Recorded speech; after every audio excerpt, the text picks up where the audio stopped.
यह सिलसिला हमारी सरकार आने के बाद प्रारंभ हुआ हो ऐसा नहीं, बल्कि इसकी डिमांड लंबे समय से वहाँ के असम के नागरिकों के द्वारा होती रही है। This is absolutely both politics and election agenda to isolate the people who can vote for BJP, who cannot vote for BJP. There is a provision for a petition. There will be hearing in the appellate authority. This is not a final list, it's a draft list. बहुत से लोगों को delete किया गया है और इसमें यह भी है कि वो पर्पसली डिलीट किया गया है। सरकार का कोई रोल नहीं है। सर्वोच्च न्यायालय के निर्देश अनुसार और उनकी निगरानी में ये सारी प्रक्रिया आगे बढ़ रही है। धर्म आधारित नागरिकता का सवाल या भाषा आधारित नागरिकता का सवाल लेकर के हम ऐसे छेड़खानी करेंगे तो बहुत फ्रेजाइल यूनिटी वहाँ पे हमारी नागरिकता का प्रश्न है madam.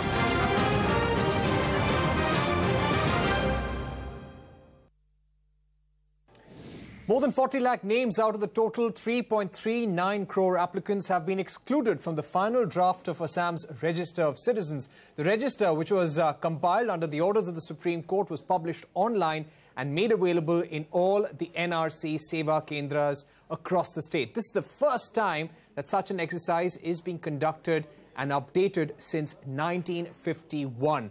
A major rationale behind the process has been to account for illegal migration from Bangladesh.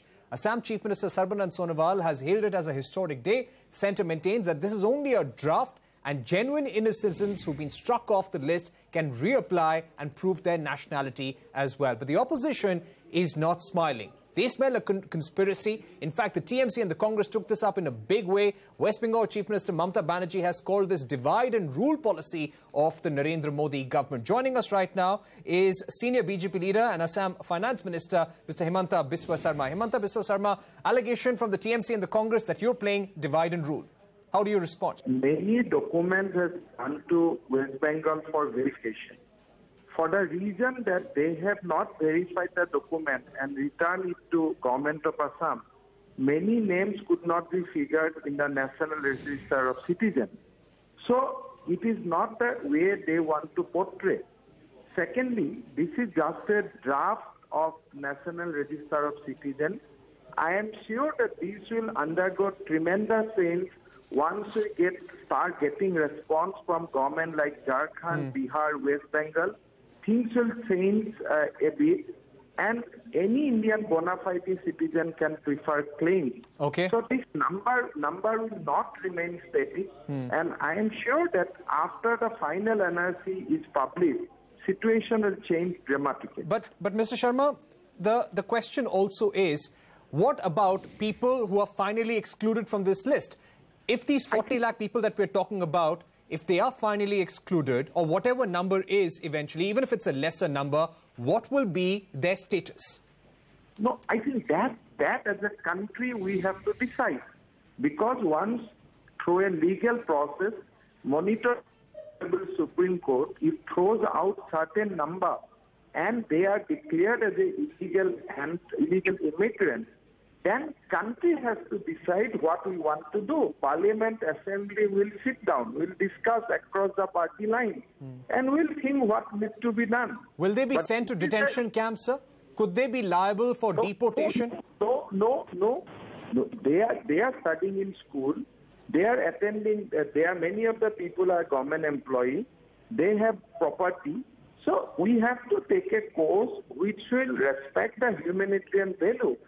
But at the same time, you have to appreciate also the fact that indigenous Assamese people, their culture, their ethnicity, their political rights cannot be subjected to be threat by these illegal immigrants. You have to strike a balance. So you're saying that be it detention, be it deportation, a call will be taken on later. But also tell us, sir, there are people who have been living in the country even after 24th March 1974. What about people who have been born in Assam? Suppose my fathers and both mothers are both illegally entered the country, then their son and daughters cannot be Indian citizens. That is the law passed by our parliament. So, first of all, I'd like to answer that detention is not the answer. Government of Assam neither thinking in line of detention neither government of India is thinking in line of detention. But at the same time, do you want that Assamese people should be made minority? Do you want that we have already taken the responsibility of the people who have entered between 1951 and 1971? Okay. Should you feel that Assam should be another state where ethnic Assamese people should be microscopic minority because of continuous... Okay, Mr. Sarma, are you saying that these people, whoever is declared an illegal immigrant, they will not have voting rights once the National Register of Citizens excludes them? They will not have voting rights? No, I think those are the via media. Even your state can take some of the load. I mean, country can distribute some of the load. We don't have any objection. So there is many formula. I think, but don't put Assam, don't make Assamese people microscopic minority. That is the whole sentiment. We have already taken load from 1951 to 71. Accord was signed by Mr. Rajiv Gandhi and ASU leadership that Assam need not take load of the people who come post 1971. That is the solemn assurance people of India have given to the people of Assam. Okay, you know, Mr. Sarma, I'd like to put a question to you, which is based on a Washington Post article. I think the Washington Post had quoted you in 2016 as saying the Hindu rate of population growth is declining, but the Muslim rate is rising in Assam. Most of the Muslims here are from Bangladesh. If this continues, the Assamese Hindus will become a minority soon, and we will lose our language and our identity. Do you stand by your remarks? No. I think Washington Post has quoted me little wrongly. Please drop the word Hindu. What I have said that because of continuous migrants from migrants from across the border, or wherever part they are coming, Assamese people are becoming minority. In 12 districts, we are already become minority. And if this continue to happen, then within 20 years, you will put us in museum. We will be in the museum. So you're saying that there is a threat. That's the story. You're saying there is a threat to Assamese identity, but for so many years,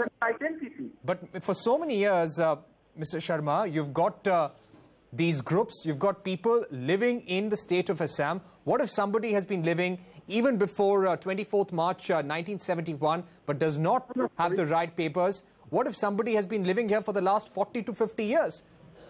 There is uncertainty for that person, no matter which community he might be in. He might be from. No. Parikshit have little sympathy for us also. How much Assam can absorb?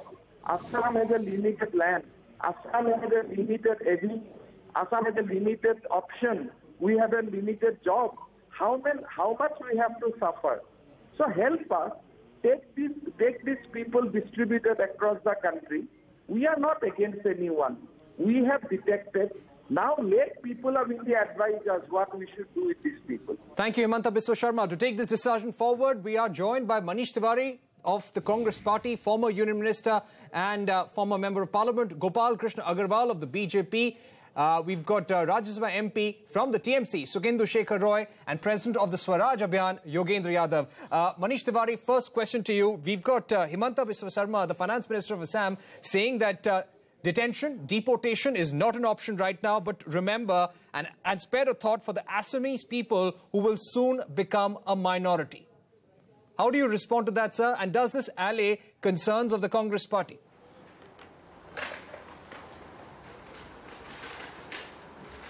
Well, Parikshit, the Assam government has ended up creating a right royal mess, and the government of India is equally complicit in this mess. What they have ended up doing is going to have serious implications for our relationship with Bangladesh. It's going to have serious implications all over the Northeast, because essentially what you've done through this exercise is that you've rendered these 40 lakh people as effectively stateless persons. You see, under the Foreigners Act, the onus is on the government to actually prove that a particular person is not an Indian citizen, but is a foreigner, and there is a certain process which is enunciated under that act. So therefore, you've subverted the Foreigners Act, you know, by going through with this exercise, and now you have 40 lakh people who are essentially stateless persons. Let's presume that when this exercise gets completed, this number comes down to 30 lakhs or 20 lakhs or whatever it is. But still, you know, that is a huge number of people. You've created a humanitarian crisis of epic proportions. And number two, you know, he was referring to the Assam Accord. He's correct that the Assam Accord was signed between the ASU and late Prime Minister Mr. Rajiv Gandhi. But a lot of water has flown down the Brahmaputra between 1985 and 2018. What about a child who was born let me get in Sukhendu Shekhar Roy. 1985 in Assam? Today he is 33 years old. And so therefore, are you going to Mr. Manish Tiwari, I'd get in Sukhendu Shekhar Roy. Say that somebody who was born in Assam is suddenly rendered stateless? That is the Mr. design Gopal Agarwal, which would has you like been to respond to adopted by that? the BJP government in Assam. Yeah, I'm done. Sukhendu Shekhar Roy. Our question, Mr. Sukhendu Shekhar Roy, is the fact that today in Parliament, your party said this is divide and rule. This is an attempt to evict people of a certain community, people who are not going to be voting for the BJP. On what basis are you saying this? It is a clear violation of human rights, clear violation of the UN resolution of 1985 on refugee and matters related to immigrants.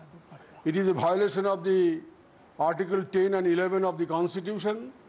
It is a violation of the Supreme Court order dated 5th of December 2017, and I may quote only one line, where the Supreme Court said, and I quote, citizens who are originally inhabitants, residents of the state of Assam, and those who are not, are at par for inclusion in the NRC.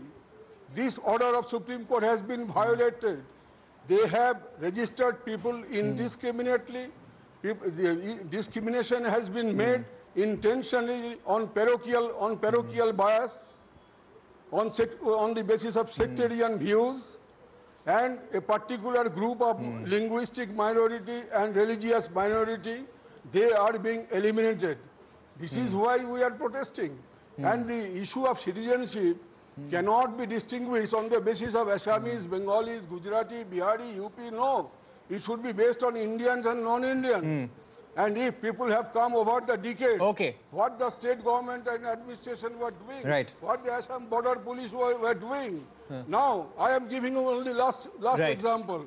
Last example, that on 31st of December 2017, the figures published by the government of Assam, more than 2.4 lakh people had been identified as D voters, means doubtful voters. And from December 2017, by July 2018, the 2.4 lakh people, this figure rose to 40 lakh. How could it be? So this is a evil design intentionally done by the BJP government of Assam.